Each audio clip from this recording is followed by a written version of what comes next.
take 10 minutes to disprove the existence of God.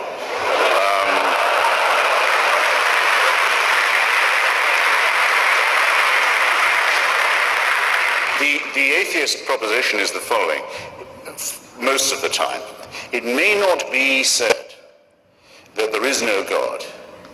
It may be said that there is no reason to think that there is one. That was the situation after Lucretius and Democritus and the original anti-theistic thinkers began their critique of religion. And I would just ask you all, ladies and gentlemen, to bear in mind a mild distinction while we go on. You may wish to be a deist, as my heroes Thomas Jefferson and Thomas Paine were, and you may not wish to abandon the idea that there must be some sort of first or proximate cause or prime mover of the known and observable world and universe. But even if you can get yourself to that position, which we unbelievers maintain is always subject to better and more perfect and more elegant explanations, even if you can get yourself to that position, all your work is still ahead of you.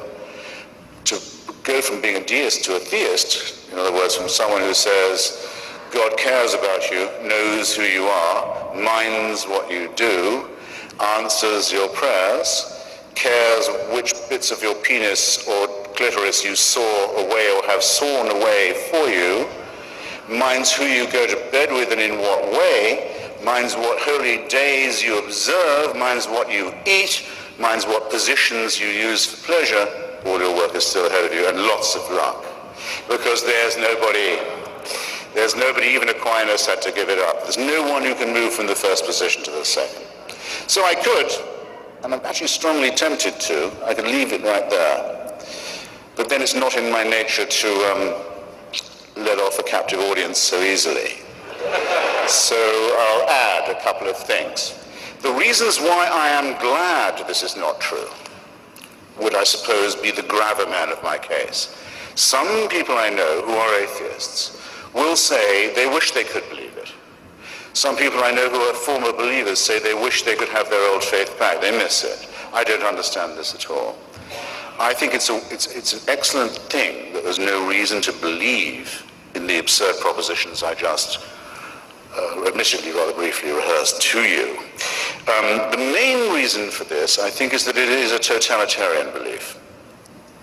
It is the wish to be a slave.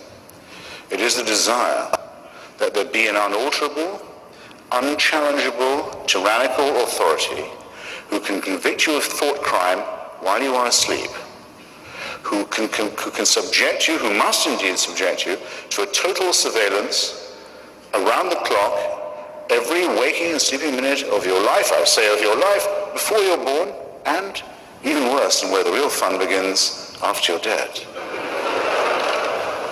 A celestial North Korea. Who wants this to be true? Who but a slave desires such a ghastly fate? I've been to North Korea. It has a dead man as its president. Kim Jong-il is only head of the party and head of the army. He's not head of the government or the state. That office belongs to his father, Kim Il-sung. It's a necrocracy. A thanatocracy. It's one short of a trinity, I might add. The son is the reincarnation of the father. It is the most revolting and utter and absolute and heartless tyranny the human species has ever evolved. But at least you can fucking die and leave North Korea.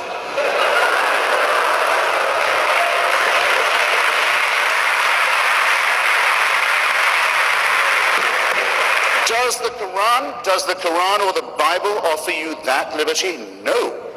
No. The tyranny, the misery, the utter ownership of your entire personality, the smashing of your individuality only begins at the point of death. This is evil. This is a wicked preachment. So that's the first thing. Second, it attacks us in our deepest, most essential integrity. It's an insult to us in other ways. It says that we, you and I, could not, individually or collectively, decide upon a right action or a right thing without celestial divine permission. We would not know right from wrong if we did not have heaven's permission to do so. Where else, how else could we know? Our human solidarity, our innate knowledge of right and wrong, our acute awareness of what is fair and what is unfair, what is just and worthless to us, these come to us also as gifts from the great unassailable dictator enthroned. What could abolish our integrity? What could abolish our honesty, our decency, our dignity more than that? The second, third, is a little more pragmatic. Religion is our first, that's so fascinated with it, it's our first version of the truth. It's our first attempt species. It's what we tried when we didn't know anything. We didn't know we lived on a spherical planet. We didn't know that our planet revolved around the sun.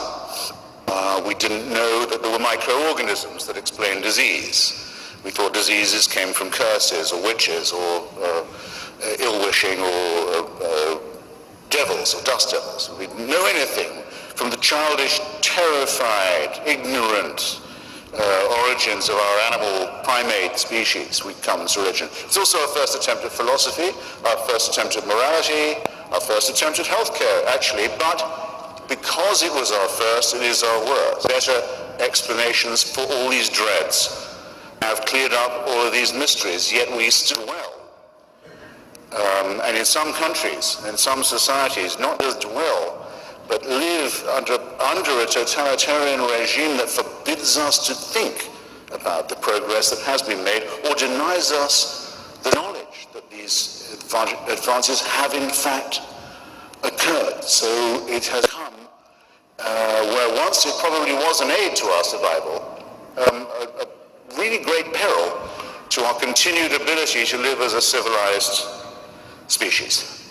Thus, it seems to me that in point of its proposing of a totalitarian solution to what is after all a real problem, to its ghastly reliance upon the supernatural rather than the much more miraculous, much more beautiful, much more elegant, much more numinous, much more natural explanations.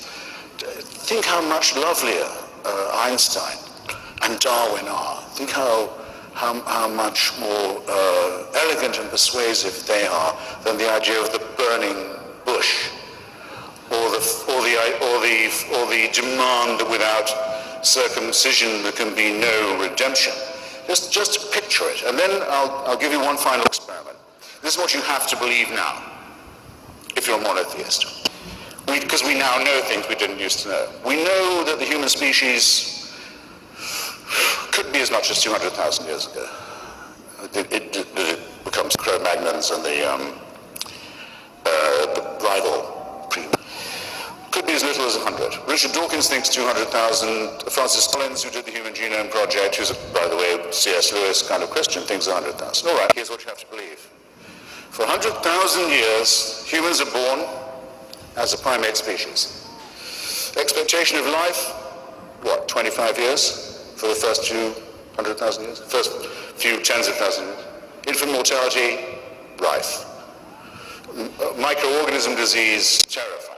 Earthquakes, volcanoes, extraordinary. And fights over land, territory, over food, over women, over tribalism. For 96,000 years, heaven watches this with folded arms, with indifference. And then around 3,000 to 4,000 years ago, but only really barbaric, illiterate parts of the Middle East. Not in China or where people can read or think or do science. No. In barbaric, illiterate, backward parts of the Middle East, it's decided we can't let this go on, we better intervene. And what better way by human sacrifices and plagues and mass murder? And if that doesn't make them behave morally, we just don't know what does. If there is a single person in this room who can bring themselves to believe anything remotely like that, they convict themselves of being, first, very stupid, and second, very immoral. And thus it seems to me that the case for divine intervention and for the supernatural falls, and that we should be glad that it's fallen. Thank you.